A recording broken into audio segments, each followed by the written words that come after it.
Third P is price. This is Walmart's annual sales.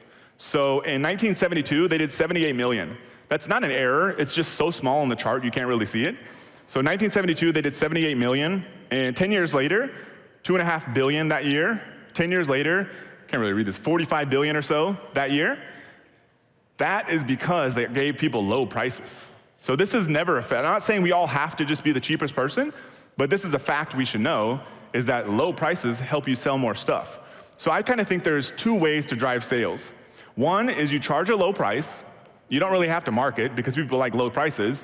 You get word of mouth sales, customers start finding you, and then because you're getting so many sales, you can lower your costs even more and either take that as your profit, or you can use it to drive even lower prices, which is kind of Walmart's model, Costco's model, Amazon's model. That's model number one. Model number two is you charge a high price, you spend a lot on marketing because you have a higher margin, that gets you lots of customers, and then you're basically reinforcing a premium brand. Like, why is somebody gonna pay more for this product when they're somewhat sure there's probably a similar option that's cheaper? It's because they trust the brand, and that's kind of reinforced through positive customer experiences and lots of marketing. So neither one of these models is necessarily better than the other one, but these kind of are the two options that we have available to us.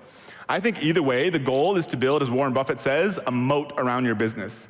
That's your sustainable competitive advantage. It can either be because you got the price so low, or it can be because, like a Coca-Cola that he's owned forever, decades, that I think makes him like $700 million a year in dividends, his company, Berkshire Hathaway, because they own, I think, 9% of Coca-Cola, because of their brand.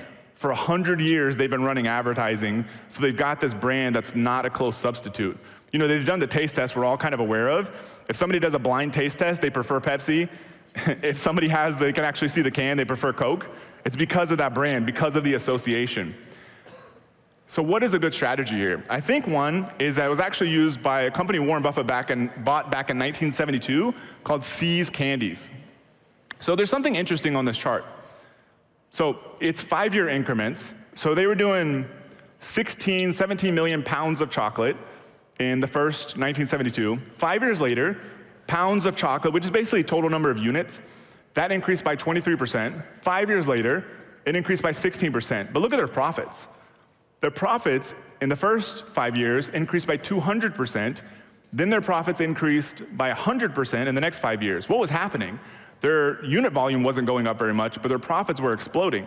It was because they were increasing their prices slowly and incrementally. And this is something that, Warren Buffett pretty much, I've read a lot about him, books, annual letters, all that kind of good stuff. He pretty much, his whole model is staying out of these businesses, letting the people run the businesses, not him. But one area of this business that he took control of was literally setting prices on all their products. He would say, let me see the price sheet, I'll set the prices each year. Because he knew the power of incrementally increasing prices every single year, because it compounds over time. And so this, I think, is a good strategy for all of us. This is about moving a little bit slower, but you ultimately end up moving faster. Imagine if you have a bit of a lower price today, but you're like, I'm not gonna try to jump it 25% in 6 months or something. I'm gonna bump it up 5, 10% a year over 2, 3, 4, 5 years. You would have built up so many customers, so much goodwill, so much trust, that by the end of that period, you're probably still gonna be making the same profit if you were doing those faster jumps, but you'll have, most likely, a much bigger business. I think this is a good strategy. But not all your products have to follow the same strategy. Another strategy is to use what's very popular in retail, loss leaders, where you have one product that you price it lower at first, maybe forever, but especially at first, and you make all your money selling them other stuff down the road. Imagine if you took a popular product in your space, and you don't have to lose money on every sale, but you created a super high quality version and just undercut everyone, and then sell them stuff after that. The other products you sell can have your full profit margin baked in. That's also not a bad idea.